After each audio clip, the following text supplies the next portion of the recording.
Você já se perguntou como é formada a ferrugem e por que ela se forma? Você já notou que depois de um tempo as bijuterias acabam adquirindo esse aspecto azulado ou também com a própria ferrugem? E nós acabamos sentindo reações alérgicas ao usar? E até mesmo também quando partimos uma fruta como a maçã para comer depois ou uma banana. Você já notou que essa fruta escurece quando você vai comê-la novamente? Para entender a ocorrência desses e de outros fenômenos que acontecem no nosso cotidiano, recorremos à eletroquímica, uma área da química que procura estudar as reações que produzem eletricidade e aquelas que dependem do fornecimento de eletricidade para acontecer. Até meados do século XVIII, a natureza da eletricidade não era conhecida pela comunidade científica. Então, nessa mesma época, o cientista Luigi Galvani realizou um experimento conectando 2 cilindros metálicos ao corpo de um sapo dissecado, um sapo morto. E ele percebeu que esse sapo reagiu a esse estímulo, esse corpo reagiu a esse estímulo. E ele atribuiu o nome desse fenômeno de eletricidade animal. Ele acreditava que a eletricidade estava contida nos músculos daquele animal morto e por isso ele havia reagido ao estímulo. Mas Alessandro Volta, um cientista também dessa mesma época, não concordava com a hipótese da eletricidade animal e resolveu também fazer um experimento. Ele alternou discos metálicos com papel embebido em água salina, em solução salina de cloreto de sódio, que é o sal de cozinha que nós conhecemos hoje. E ele percebeu que ali também era gerada eletricidade. Então, a partir disso, ele concluiu que a eletricidade não era fruto dos corpos animais, mas sim do contato entre diferentes metais em meio condutor de eletricidade, como a solução salina. E esse experimento ficou tão famoso que foi denominado pilha voltaica, em homenagem a Alessandro Volta. E essa diferença de potencial produzida nesse experimento também deu nome à unidade que mede a eletricidade, que é o volt, em homenagem a Alessandro Volta. Para compreender e identificar essas reações, nós vamos recorrer a alguns conceitos, como número de oxidação, o NOx, semi-reações padrão de redução, que nós vamos conhecer posteriormente, e também o cálculo da diferença de potencial em uma reação eletroquímica. Nas reações eletroquímicas é gerada uma corrente elétrica, ou seja, há um fluxo de elétrons ali. Então, precisamos compreender como ocorrem essas transferências de elétrons entre as espécies e como nós podemos melhor quantificar e avaliar quem está perdendo e quem está ganhando nessas transferências. Ter as regras para identificar o número de oxidação dos elementos químicos. A primeira regra diz que numa forma elementar, ou seja, como os elementos ocorrem na natureza, o número de oxidação sempre vai ser 0. Por exemplo, uma molécula de hidrogênio. Cada hidrogênio tem que ter NOx igual a 0, porque a molécula é neutra. A molécula tem uma carga neutra. Então, ambos os átomos de hidrogênio envolvidos nessa molécula tem que ter um NOx igual a 0. Assim vale também para a molécula de nitrogênio e para a molécula de oxigênio, que existem no ambiente. Para íons monoatômicos, o que prevalece é que a carga do íon será também o seu NOx. A exemplo, o íon potássio, cuja carga é mais 1, na sua forma iônica. Logo, seu NOx também será mais 1.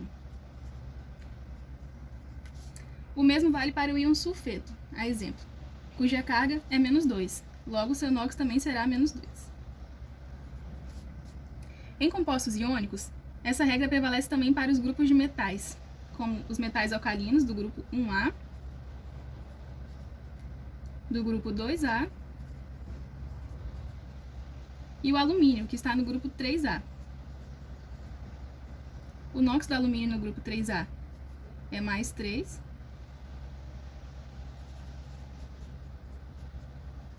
No grupo 2A, todos os NOx são igual a mais 2, a exemplo do cálcio, do magnésio, do berílio.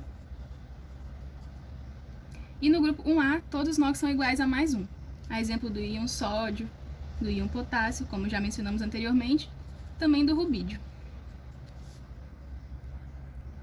Os não metais geralmente apresentam NOx negativo, mas isso não os impede de apresentar NOx positivo às vezes. Existem 3 que precisamos estar bem atentos, que são o oxigênio, o hidrogênio e o flúor. O oxigênio, sempre que está ligado em compostos iônicos ou moleculares, apresenta NOx igual a menos 2. Mas é necessário prestar bastante atenção ao íon peróxido, que consiste de 2 átomos de oxigênio e sua carga é menos 2. Nesse íon peróxido, nós vamos ter que cada oxigênio possui NOx igual a -1. Já no hidrogênio, quando está ligado a não metais, o seu NOx é sempre +1.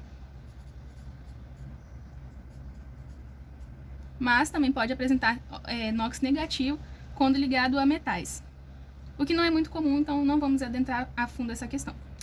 O flúor, que é um halogênio, sempre vai apresentar NOx igual a -1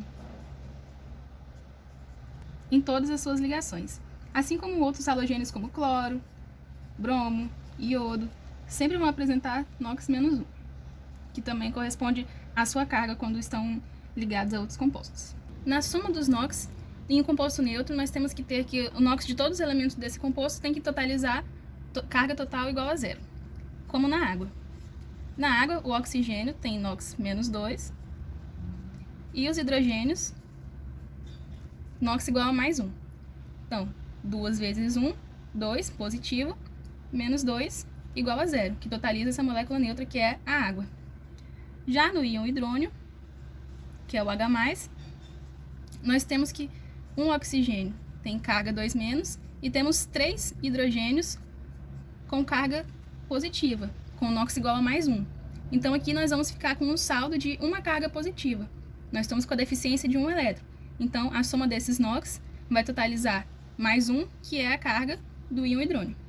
Processos de oxidação e redução, que é o ganho ou a perda de elétrons por parte das espécies químicas, ocorrem simultaneamente.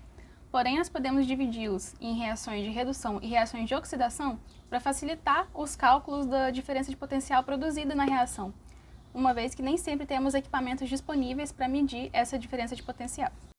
Muitos livros didáticos apresentam tabelas com valores equivocados de potenciais padrão de redução. Então aqui vai uma dica para você que quer consultar o potencial padrão de redução e ter um cálculo mais aproximado do resultado que a gente realmente consegue obter experimentalmente. Pesquise desse jeito aqui na internet, Electrochemical Series PDF, e o primeiro resultado você pode clicar. Esse site é confiável e essa tabela é uma das mais completas em termos de potencial padrão de redução que nós temos disponíveis atualmente. Aqui nós podemos baixar a versão dela em PDF e consultar quaisquer espécies que nós estejamos precisando no momento.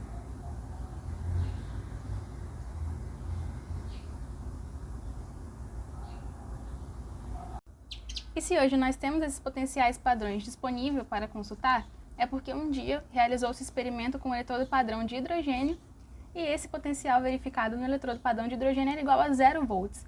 Então, ele passou a ser a referência para a medição de todos os outros. Então, as medições que nós temos, e quando dizemos que elas são padrão, é porque são padrão em relação ao padrão de hidrogênio. E agora a gente retoma aquele exemplo lá do início do vídeo, com aquela situação com as nossas bijuterias que estavam azuladas. Agora a gente vai tentar entender o porquê disso acontecer. Quando as bijuterias ficam daquele jeito, significa que elas foram oxidadas pelo ar.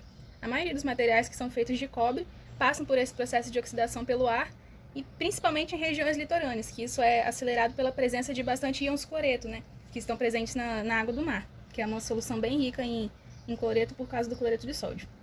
E as espécies envolvidas na oxidação do cobre pelo ar são o próprio cobre, o gás oxigênio e a água. E essas são as semi-reações padrão para esse processo de oxidação do cobre pelo ar. E aqui nós temos os potenciais padrão de redução associados a essas semi-reações. A reação do cobre possui um potencial padrão de 0,34 volts. Não podemos esquecer as unidades. E a reação de redução do oxigênio possui um potencial padrão de 0,40 volts. E aí a gente precisa se perguntar, quem possui o maior potencial de redução? Aqui a gente percebeu que é a reação do oxigênio, E é justamente essa reação que vai acontecer. Essa reação vai acontecer a redução do oxigênio. E para que o oxigênio possa se reduzir, o cobre precisa se oxidar. O cobre não vai se tornar cobre sólido. Nós vamos inverter essa reação para poder balancear o número de elétrons e posteriormente fazer o cálculo da diferença de potencial. E aqui a gente tem a reação já montada para poder fazer o cálculo da diferença de potencial. Vale lembrar que a estequiometria dessa reação não vai interferir no cálculo da diferença de potencial. Essa reação global é apenas para a gente ter conhecimento de como a gente vai montar a reação global para a gente ter esse produto no final. É apenas a título de conhecimento. Já o cálculo de potencial padrão depende unicamente dos potenciais, não depende da estequiometria da reação.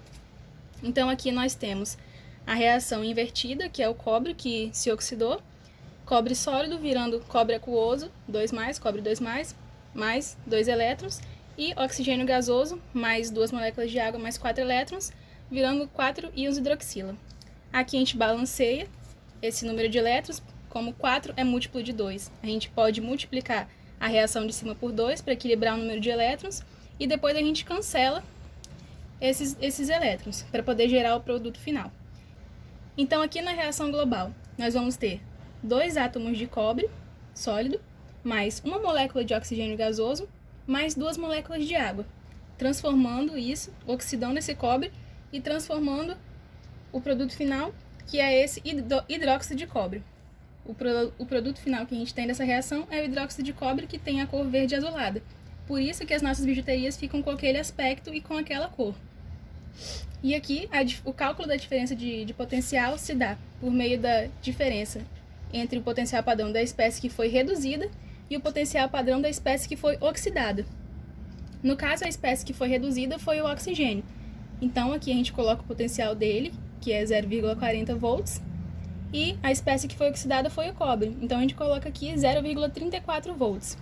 E essa diferença é igual a 0,06 volts, produzida pela reação de oxidação do cobre. Mas fiquem tranquilos que vocês nem sentem esse processo acontecendo.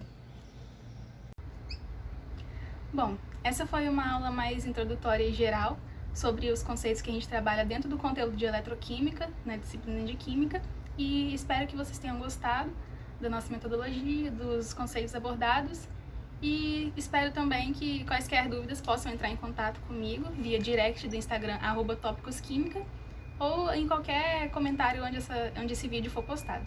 Obrigada por todos assistirem e até a próxima!